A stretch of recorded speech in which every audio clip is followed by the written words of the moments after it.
Welcome once again class. आज के video lecture में हम स्टार्ट करेंगे मियोसिस से। Meiosis is also known as reductional division भी इसको बोलते हैं। It is also known as reductional division क्योंकि यहाँ पे जो नंबर ऑफ गैमेट्स है वो हाफ हो जाता है। माइटोसिस को हम इक्वेटोरियल डिवीजन बोलते थे क्योंकि वहाँ पे नंबर ऑफ गैमेट्स जो है वो सेम रहता है। यहाँ पे नंबर ऑफ गैमेट्स जितना भी पेरेंट सेल में होगा डॉटर सेल में जाके वो हाफ हो जाएगा, इसलिए इसको रिडक्शनल डिवीजन बोलते हैं। Again it is divided into two faces, एक मियोसिस 1 और दूसरी मियोसिस 2। इस तरह से हमें याद रखना है कि दो फेसेस में डिवाइड है, मियोसिस 1 और मियोसिस 2। यहाँ पे हम रोमन लेटर से 1 और 2 लिखेंगे और आगे वैसे ही फेसेस हैं जैसे माइटोसिस की 4 फेसेस थी, प्रोफेज, मेटाफेज, एनाफेज और टेलोफेज। इसकी भी वही है, prophase, metaphase, anaphase and telophase, लेकिन इसको पहले डिवाइड कर दिया है मियोसिस 1 और मियोसिस 2 में। अब यहाँ पे मियोसिस 1 के आगे दो फेजेस हैं, कैरियोकाइनेसिस एंड साइटोकाइनेसिस, यानी कि karyokinesis 1 and cytokinesis 1। Karyokinesis division of nucleus, इसके आगे 4 फेजेस हैं, प्रोफेज 1, मेटाफेज 1, इस तरह से बोलेंगे प्रोफेज, मेटाफेज, एनाफेज, टेलोफेज। लेकिन प्रोफेज 1 अगर मियोसिस 1 की है कैरियोकाइनेसिस 1 तो prophase 1, metaphase 1, anaphase 1 and telophase 1। और मियोसिस 2 की है तो karyokinesis 2, then prophase 2, metaphase 2, anaphase 2, telophase 2 और लास्ट में साइटोकाइनेसिस 2। हमें पता है कि पहले कैरियोकाइनेसिस होती है, न्यूक्लियस का डिवीजन होता है, उसके बाद साइटोप्लाज्म का डिवीजन होता है। और यहाँ पे भी इस तरह से कैरियोकाइनेसिस, न्यूक्लियस का डिवीजन पहले होगा, साइटोकाइनेसिस का डिवीजन जो है वो बाद में होगा। लेकिन जो रोमन नंबर है 1, 2 इस तरह से यहाँ पे हम लगाएंगे। और यहाँ पे प्रोफेज 1 जो है मियोसिस 1 की वो लंबी चलती है and it is divided into 5 सब स्टेजेस में डिवाइड है, LZPDD। इस तरह से आपको याद रखना है, LZPDD यानी लैप्टोटिन, जाइगोटिन, पेकाइटिन, डिप्लोटिन एंड डाइकाइनेसिस, इस तरह से याद रखना है। और यहाँ पे देखो इंटरफेस जो है वो एक बार होगी, यहाँ पे इंटरफेस इसके बाद होगी, यानी कि जैसे मियोसिस स्टार्ट होगी इंटरफेस होगी। इंटरफेस में क्या करता है, सेल अपने आप को प्रिपेयर करता है, रेडी करता है अपने आप को। यहाँ पे सेल अपने आप को प्रिपेयर करेगा, मियोसिस 1 के अंदर जाएगा, मियोसिस 1 के बाद कैरियोकाइनेसिस 1, देन प्रोफेज 1, प्रोफेज 1 के आगे 5 सब स्टेजेस हैं, then metaphase 1, anaphase 1, telophase 1, cytokinesis 1। उसके बाद सीधा ये मियोसिस 2 में जाएगा। मियोसिस 2 की कैरियोकाइनेसिस 2 पहले, prophase 2, metaphase 2, anaphase 2 and telophase 2 और लास्ट में साइटोकाइनेसिस 2। और यहाँ पे इंटरफेस नहीं होगी, यहाँ पे जो होगा वो होगी इंटरकाइनेसिस। जो प्रोसेस यहाँ पे होगी इंटरकाइनेसिस। यहाँ पे डीएनए रेप्लिकेशन होती है, यहाँ पे एक बार डीएनए रेप्लिकेशन हो चुकी है, अब दोबारा यहाँ पे डीएनए रेप्लिकेशन नहीं होगी। यहाँ पे बहुत ही शॉर्ट टाइम के लिए एक इंटरवल होता है, यहाँ पे बायोकेमिकल्स यहाँ पे बनेंगे और सेंट्रियोल्स डिवाइड होंगे अगर वो एनिमल सेल है तो। ये चीजें यहाँ पे होंगी और एक बिल्कुल शॉर्ट टाइम के लिए होगी, लेकिन डीएनए रेप्लिकेशन यहाँ पे नहीं होगी। डीएनए रेप्लिकेशन नहीं होगी, डीएनए रेप्लिकेशन हमने यहाँ पे पढ़ा था कि वो यहाँ पे नहीं होगी, यहाँ पे इंटरफेस में वो हो जाती है। ठीक है, तो नेक्स्ट हम डिटेल्स हम यहाँ से देखेंगे, स्टेप बाय स्टेप आपको याद करना पड़ेगा। आगे पीछे कोई भी स्टेप नहीं आगे पीछे करोगे तो आपको सारा गलत हो जाएगा। तो यहाँ पे स्टेप बाय स्टेप हम यहाँ से चलेंगे। हम सीधे मियोसिस 1 पे, कैरियोकाइनेसिस 1, प्रोफेज 1 पे हम आएंगे। हम लैप्टोटिन फेज से स्टार्ट करेंगे। ठीक है, पहले प्रोफेज 1 ही होगी, फिर हमारी प्रोफेज 1 जब खत्म हो जाएगी हम मेटाफेज 1 पे, एनाफेज 1, इस तरह से हम आते जाएंगे। ठीक है, तो हम यहाँ से नेक्स्ट वीडियो में आप इसकी डिटेल्स हम यहाँ से स्टार्ट करते हैं। Thank you. अब हम देखेंगे मियोसिस 1 की प्रोफेज 1 से हम स्टार्ट करेंगे। हमने बोला था हम यहाँ से मियोसिस 1 पढ़ने जा रहे हैं और ये है प्रोफेज 1। प्रोफेज 1 की ये जो इसकी जो प्रोफेज 1 है वो 5 सब स्टेजेस में डिवाइडेड है। सबसे पहले leptotene, then zygotene, then pachytene, then diplotene and diakinesis. आप इसको इस तरह से याद कर सकते हैं, LZPDD, इस तरह से। आगे पीछे नहीं याद करनी है और ना ही आगे पीछे आपने लिखनी है, ना ही ये स्टेज जो है आगे पीछे होती हैं, ये सीक्वेंस वाइज जो है चलती हैं। सबसे पहले लैप्टोटिन, उसके बाद जाइगोटिन ही लिखनी है, फिर pachytene, then diplotene and then diakinesis. सबसे पहले देखिए जो लैप्टोटिन है, लैप्टोटिन के बारे में हम लिखते हैं, this is also known as leptonema and this is also known as thin threaded stage. Last में हम कंपैरिजन करेंगे पांचों का, तब आपको ज़्यादा अच्छे से क्लियर हो जाएगा। This is also known as thin threaded stage. अब इसमें क्या क्या चेंजेस आते हैं, देखो सेंट्रियोल्स इसमें डिवाइडेड हैं, वो मूव करना जो है वो स्टार्ट करेंगे। न्यूक्लियर मेम्ब्रेन जो है वो वैसी है, यहाँ पे न्यूक्लियोलस, ये जो सेंटर वाला आपको न्यूक्लियोलस भी वैसा है, यहाँ पे भी ऐसा है, ठीक है। अब यहाँ पे देखिए जो क्रोमोसोम है वो काफ़ी जो कंडेंस होना स्टार्ट किए हैं, लेकिन अभी भी जो है वो थ्रेड की फॉर्म में है, so that is why it is known as thin threaded stage. अब यहाँ पे जो आपको ये पोर्शन दिख रहे हैं, दीज आर द क्रोमोमेयर्स, यहाँ पे ये वर्ड आपको याद रखना है, दीज आर नोन एज क्रोमोमेयर्स। अब क्रोमोमेयर्स क्या हैं, जहाँ पे जो क्रोमैटिड्स या क्रोमोसोम है वो काफ़ी कंडेंस यहाँ पे हैं, इसी एरिया को, ये जो एरियाज हैं इनको हम क्रोमोमेयर्स बोलते हैं, सॉरी इसका स्पेलिंग क्रोमोमेयर्स, इनको हम क्रोमोमेयर्स बोलते हैं। और ये काफ़ी यहाँ पे जो क्रोमोसोम है वो काफ़ी कंडेंस जो है वो यहाँ पे है, इसलिए ये जो है बीडेड अपीयरेंस भी इसको देता है, बीडेड अपीयरेंस भी इसको ये देते हैं क्रोमोमेयर्स, क्योंकि ये सारा जो है वो क्रोमोसोम है जो एक थ्रेड की फॉर्म में है, और कहीं कहीं जगह पे जाके ये जो क्रोमोसोम है वो काफ़ी जो है वो कंडेंस हो जाते हैं। तो जहाँ पे ये कंडेंस हो जाते हैं काफ़ी ज़्यादा, उन्हीं एरियाज़ को हम बोलते हैं क्रोमोमेयर्स। और ये जो बीच में जो है वो है न्यूक्लियोलस, दिस इज़ न्यूक्लियोलस। और ये जो चेंजेस हैं वो हो रही हैं न्यूक्लियस के अंदर, जो न्यूक्लियस के अंदर जो चेंजेस हैं हम पढ़ रहे हैं, और न्यूक्लियस के बाहर सेंट्रियोल जो है वो डिवाइड कर गए हैं, और वो अपनी पोजीशन पे देखो यहाँ पे मूव करना स्टार्ट किए, यहाँ पे और लास्ट में यहाँ पे जाके अपोजिट पोल्स की तरफ ये पहुँच गए। तो इस तरह से हम सारा जो कंपेरिजन है वो करते जाएंगे और हम पढ़ते जाएंगे। सो सबसे पहले देखिए यहाँ पे क्या होगा, क्रोमोमेयर्स के बारे में आपको लिखना है स्टेज में, क्रोमोमेयर्स के बारे में, जहाँ पे क्रोमोसोम जो है वो काफ़ी कंडेंस है। न्यूक्लियोलस वैसा है, न्यूक्लियर मेम्ब्रेन में कोई चेंज नहीं है, न्यूक्लियर मेम्ब्रेन वैसी की वैसी है। न्यूक्लियोलस जो है इसके अंदर वो भी वैसा ही है, उसमें कोई चेंजेस नहीं है। और यहाँ पे जो क्रोमोसोम है वो एक थिन थ्रेड की फॉर्म में आपको दिख रहे हैं। आगे जो है नेक्स्ट स्टेज जो है वो जाइगोटिन, और इसको हम जाइगोनीमा भी बोलते हैं, and this is also known as yoke threaded stage. This is also known as zygonema, zygotene, this is also known as zygonema and yoke threaded stage भी इसको बोलते हैं। अब देखिए यहाँ पे जो इम्पॉर्टेंट चेंजेस हैं वो क्या होती हैं, एक तो क्रोमोसोम जो है वो कंडेंस होते जाएंगे, पहले यहाँ पे कंडेंस हुए, यहाँ पे और ज़्यादा, यहाँ पे और ज़्यादा जो है वो कंडेंस होते जाएंगे। अब इसमें जो हमें चेंजेस देखने को मिलेगी वो ये है कि इसमें वाइवेलेंट जो स्ट्रक्चर है उसकी फॉर्मेशन होगी, एक सिनेप्टोनिमल कॉम्प्लेक्स उसकी फॉर्मेशन होगी, ये जो सारी डायाड की फॉर्मेशन होगी, टेट्राड की फॉर्मेशन होगी, ये सारी चीज़ें हम यहाँ पे क्लियर कर लेते हैं। पॉइंट्स जो है आप आगे पीछे जो है वो लिख सकते हैं, उसमें कोई प्रॉब्लम नहीं है, लेकिन जब आप लिखेंगे तो आपको क्लियरली जो है वो अंडरस्टैंड होना चाहिए कि बाइवेलेंट जो है वो किसको बोला गया है, ठीक है, टेट्राड किसको बोला गया है, डायाड किसको बोला गया है। अब देखिए यहाँ पे कंडेंस हो गए क्रोमोसोम, तो यहाँ पे होमोलोगस क्रोमोसोम का यहाँ पे सेट बनेगा। These are the 2 homologous chromosome. Homologous chromosome वो होते हैं, होमो मतलब सेम, जो सेम है लेंथ में, साइज में, एलील्स उनके ऊपर जीन्स जो हैं वो ऑलमोस्ट लगभग सेम नंबर की प्रेजेंट है, वो होते हैं homologous chromosome. So these are the set of a homologous chromosome.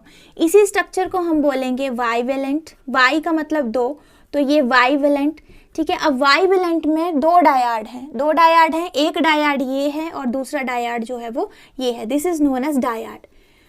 By का मतलब भी यहाँ पे 2 है, डाई का मतलब भी 2 है। अगर हम टेट्राड बोलेंगे, बाइवेलेंट को हम टेट्राड भी बोलते हैं, तो यहाँ पे टेट्रा का मतलब 4 होता है, बाइवेलेंट का मतलब 2 होता है, ये भी 2।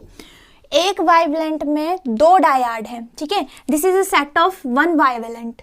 1 बाइवेलेंट का ये सेट है, उसमें एक डायाड ये है, ठीक है, 2 इसके आर्म्स हैं, एक तो 1 और 2, तो एक डायाड ये और दूसरा वाला डायाड ये है, तो 2 डायाड इसमें हो गए। लेकिन इसमें जो 4 है, मतलब 2 और 2 4, तो यहाँ पे हम इसको टेट्राड, बाइवेलेंट को हम टेट्राड भी बोल सकते हैं, ठीक है। बाइवेलेंट को डायाड नहीं बोलेंगे, बाइवेलेंट को हम टेट्राड बोल सकते हैं। और एक बाइवेलेंट में 2 डायाड है, एक बाइवेलेंट में 2 सेंट्रोमेयर हैं, 4 इसकी क्रोमैटिड्स है। जब देखो हम बोलेंगे जैसे ये क्रोमोसोम का स्ट्रक्चर है, so this is the central part and this is known as the centromere. जब भी सेंट्रोमेयर के नाम आएगा तब आपके माइंड में ये वाला स्ट्रक्चर आना चाहिए। क्रोमैटिड्स का नाम आएगा तो क्रोमैटिड्स जो हैं वो आर्म्स हैं इसकी, तो ये जो हैं वो आर्म्स हैं। तो एक वाइवेलेंट में 2 सेंट्रोमेयर्स हैं, ठीक है, यही लिखा है बुक में। अब बुक से आप मैच करके देखेंगे 2 सेंट्रोमेयर्स हैं और 4 इसकी जो है वो क्रोमैटिड्स हैं। क्रोमैटिड्स यानी कि आर्म्स हैं, ये आपको क्लियर होना चाहिए। क्रोमैटिड्स आर्म्स होती हैं। जब सेंट्रोमेयर बोलेंगे तो आपका ये स्ट्रक्चर जो है वो माइंड में, ये सेंटर वाला जो माइंड में आना चाहिए। ये जो है क्रोमैटिड्स बोलेंगे तो ये इसकी आर्म्स जो हैं ये माइंड में आनी चाहिए, और जो क्रोमोसोम बोलेंगे तो ये पूरा स्ट्रक्चर जो है वो माइंड में आना चाहिए, ठीक है। तो अब हम समझ गए कि डायाड का मीनिंग क्या है, टेट्राड का मीनिंग क्या है। डायाड मतलब ये 2, ठीक है, 2 आर्म्स, 2 क्रोमैटिड, 2 आर्म्स, इसलिए डायाड बोला। बाइवेलेंट के अंदर 2 सेट्स हैं डायाड की, और वाइवेलेंट को हम टेट्राड भी बोल सकते हैं। तो यहाँ पे 2 वाइवेलेंट की फॉर्मेशन आपको दिख रही है, एक वाइवेलेंट ये और दूसरा वाइवेलेंट ये, यानी एक टेट्राड ये और दूसरा टेट्राड ये, 1 डायाड, सेकंड, थर्ड, फोर्थ, इस तरह से। अब यहाँ पे जाइगोट स्टेज में क्या होता है, बाइवेलेंट बनता है, ठीक है, बाइवेलेंट की फॉर्मेशन होती है, यानी कि 2 जो हैं डायाड वो आपस में जुड़े हुए हैं, ठीक है, और वो किसके थ्रू जो है जुड़े हुए हैं, वहाँ पे एक स्ट्रक्चर होता है, उसको हम बोलते हैं सिनेप्टोनिमल कॉम्प्लेक्स। सिनेप्टोनिमल कॉम्प्लेक्स के द्वारा ये जुड़ा है। और सिनेप्टोनिमल कॉम्प्लेक्स, तो इस जो ये वाली जो स्टेज है जाइगोनीमा, इसमें हम क्या क्या चेंजेस लिखेंगे, एक formation of synaptonemal complex, formation of bivalent, ठीक है, formation of bivalent is enough, bivalent और टेट्राड। अब बुक में चाहे बाइवेलेंट लिखा हो, कहीं पे भी आपको जिस तरह से भी समझाया जा रहा है, आपको हमें क्लियरली जो है वो मीनिंग पता होना चाहिए। बाइवेलेंट कब बोलेंगे, डायाड कब बोलेंगे, टेट्राड कब बोलेंगे, इस तरह से हमें पता होना चाहिए। और ये दोनों जो है वो जुड़े हैं आपस में। यहाँ पे जो कॉम्प्लेक्स है वो है सिनेप्टोनिमल कॉम्प्लेक्स, जिन्होंने इसको जोड़ के रखा है। अब अगली स्टेज जो है वो है pachytene. Pachytene is also known as, third one, pachytene is also known as thick threaded stage. This is also known as thick threaded stage. और यहाँ पे एक इम्पॉर्टेंट चीज, यहाँ पे क्रॉसिंग ओवर होती है, crossing over between the non-sister chromatids of a homologous chromosome, between the non-sister chromatids of homologous chromosome। Question इस तरह से भी आता है कि जो क्रॉसिंग ओवर है किसके बीच में होती है, ऑप्शन में sister chromatids, non sister chromatids, तो सही आंसर आएगा आपका नॉन सिस्टर क्रोमैटिड्स। अब ये नॉन सिस्टर क्रोमैटिड्स क्या होती हैं, और यहाँ पे जो क्रॉसिंग ओवर हो रही है वो with the help of enzyme होती है। इंजाइम का नाम है रिकॉम्बिनेज। अब इसके नाम से पता चल रहा है कंबाइन करना, तो इंजाइम का नाम जो है, इंपॉर्टेंट नाम है रिकॉम्बिनेज। और यहाँ पे जो है इस स्टेज में रिकॉम्बिनेशन नोड्यूल्स जो हैं वो बनते हैं, रिकॉम्बिनेशन नोड्यूल्स यहाँ पे बनते हैं। अब हम देखेंगे, ये पॉइंट्स तो हमने लिख दिया, अब वहाँ पे हम एक्सप्लेन नहीं करेंगे कि नॉन सिस्टर क्रोमैटिड्स हैं कौन सी हैं और सिस्टर क्रोमैटिड्स कौन सी हैं, लेकिन फिर भी हम डायग्राम के थ्रू हम देख लेते हैं कि नॉन सिस्टर क्रोमैटिड्स कौन सी हैं और सिस्टर क्रोमैटिड्स कौन सी हैं, क्योंकि एमसीक्यू में क्वेश्चन आ गया और हमें पता होना चाहिए। जैसे मान लो यहाँ पे जैसे इस तरह से स्ट्रक्चर बनाया है, दिस इज ये एक डायाड है और ये दूसरा डायाड है, यानी कि ये फॉर्म कर रहा है एक bivalent. This is a set of non homologous chromosome. ये दूसरा है, अब इसके बीच में भी क्रॉसिंग ओवर हुई, इसके बीच में भी क्रॉसिंग ओवर हुई। यहाँ पे आपने क्रॉसिंग ओवर किसके बीच में करवानी है, always between the non sister chromatids. देखिए यहाँ पे मान लो ये 1 आर्म है, ये 2 है, ये 3 है, ये 4 है, ये A है, ये B है, ये C है, तो D है। अब यहाँ पे जो 1 और 2 है वो है सिस्टर क्रोमैटिड्स, 1 और 2 these are the sister chromatids. 3 and 4 are the sister chromatids. और यहाँ पे नॉन सिस्टर कौन सी हुई, नॉन सिस्टर हुई अगर 2 और 3 की बात करें तो ये नॉन सिस्टर क्रोमैटिड्स हैं, क्रॉसिंग ओवर हमेशा इनके बीच में होगी। 1 और 4 की बात करें तो these are also non sister chromatids और क्रॉसिंग ओवर जो है वो इसके बीच में होगी, 1 और 2 के बीच में नहीं होगी, 3 और 4 के बीच में नहीं होगी, कभी नहीं होगी क्योंकि वो सिस्टर क्रोमैटिड्स हैं। तो नॉन सिस्टर कौन सी हुई, एक आर्म आपने एक क्रोमोसोम की लेनी है, दूसरी आर्म आपने दूसरे क्रोमोसोम की लेनी है। अगर हम 2 और 3 की बात करते हैं तो नॉन सिस्टर क्रोमैटिड ये है, क्रॉसिंग ओवर इनके बीच में होगी और यहाँ पे डायग्राम में भी इनके बीच में दर्शाई गई है।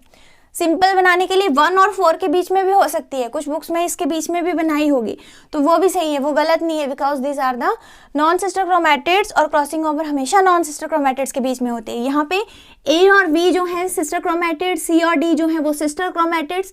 जब हम ए और डी की बात करें और बी और सी की बात करें तो ये है नॉन सिस्टर क्रोमैटिड्स और क्रॉसिंग ओवर जो है वो बी और सी के बीच में हो सकती है, ए और डी में हो सकती है, इसमें बी और सी के बीच में बताई गई है। ठीक है, तो यहाँ पे क्रॉसिंग ओवर जो है हमेशा आपको ये बात ध्यान रखनी है, क्रॉसिंग ओवर जो है हमेशा नॉन सिस्टर क्रोमैटिड्स के बीच में होती है। अब यहाँ पे देखिए आपको थर्ड जो स्टेज है वो भी क्लियर है।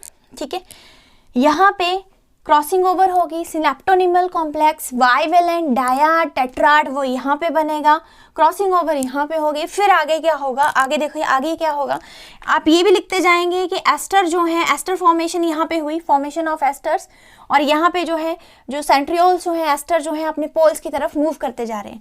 यहाँ पे क्या होगा, न्यूक्लियोलस जो है वो डिसअपियर होना स्टार्ट होगा और साथ में जो न्यूक्लियर मेम्ब्रेन है डिप्लोटिन में वो भी जो है वो डिसअपियर होना स्टार्ट होगी। जैसे कि यहाँ पे डॉटेड जो है वो बताई गई है, यहाँ पे देखो सॉलिड नहीं है, सॉलिड नहीं है, डॉटेड है, मतलब यहाँ पे वो डिसअपियर होना स्टार्ट हो रही है, डिसअपियर होना स्टार्ट हो रही है।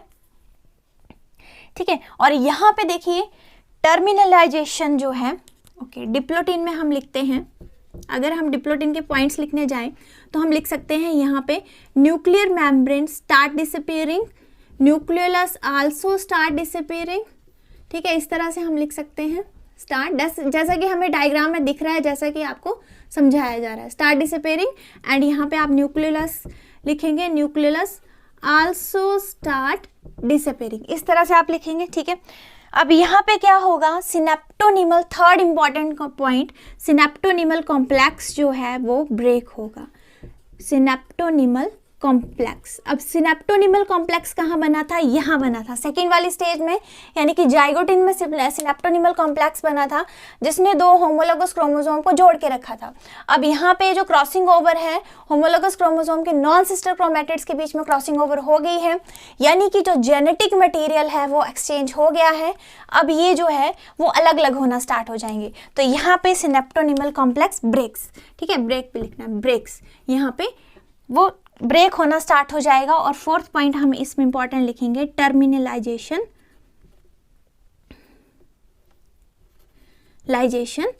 स्टार्ट, यहाँ पे टर्मिनलाइजेशन जो है वो स्टार्ट हो जाएगी। टर्मिनलाइजेशन क्या होती है, अब देखिए अलग अलग होना, सिनेप्टोनिमल कॉम्प्लेक्स जो है वो ब्रेक हो चुका है जिसने होमोलोगस क्रोमोसोम को जोड़ के रखा था। होमोलोगस क्रोमोसोम क्या होंगे, अलग अलग होना शुरू हो जाएंगे, और वो अलग अलग होना शुरू होंगे तो वो इस तरह से नहीं एकदम से अलग हो जाएंगे, वो इस तरह से उन्होंने क्रॉसिंग ओवर किया यहाँ पे, तो इस तरह से जो है वो अलग होना शुरू करते हैं, इसको बोलते हैं टर्मिनलाइजेशन। यहाँ पे उनकी क्रॉसिंग ओवर हो चुकी है, अब सिनेप्टोनिमल कॉम्प्लेक्स जैसे ही डिप्लोटिन स्टेज में ब्रेक होगा तो वो यहाँ से अलग होना स्टार्ट होंगे और इस तरह से धीरे धीरे पहले एक्स शेप बॉडी बनाएंगे, पहले एक्स शेप बॉडी बनाएंगे, फिर वो अलग हो जाएंगे। ठीक है, तो यहाँ पे एक और स्ट्रक्चर यहाँ पे जहाँ पे ये जुड़े होते हैं एक या ज़्यादा पॉइंट्स पे, उसको हम बोलते हैं चियाज़माटा, और यहाँ पे चियाज़माटा की फॉर्मेशन होती है, चियाज़माटा की फॉर्मेशन होती है। ठीक है, यहाँ पे उन्होंने जेनेटिक मटेरियल को एक्सचेंज किया और जहाँ जहाँ एक्सचेंज किया वहाँ पे चियाज़माटा की फॉर्मेशन जो है वो होती जाएगी इस स्टेज में। अब यहाँ पे लास्ट वाली स्टेज में क्या होगा, हम कंपैरिजन करके, हम पांचों को पढ़ते हैं कंपैरिजन करके। देखो अब लास्ट वाली स्टेज पे आप लिखने जाएं तो यहाँ पे लिखेंगे कि एस्टर रेज जो है वो पोल्स के ऊपर पहुंच चुके हैं, जैसे कि आपको दिख रहा है, तो डायकाइनेसिस। लास्ट में क्या होगा, लास्ट में टर्मिनलाइजेशन जो है वो कंप्लीट हो जाएगी, टर्मिनलाइजेशन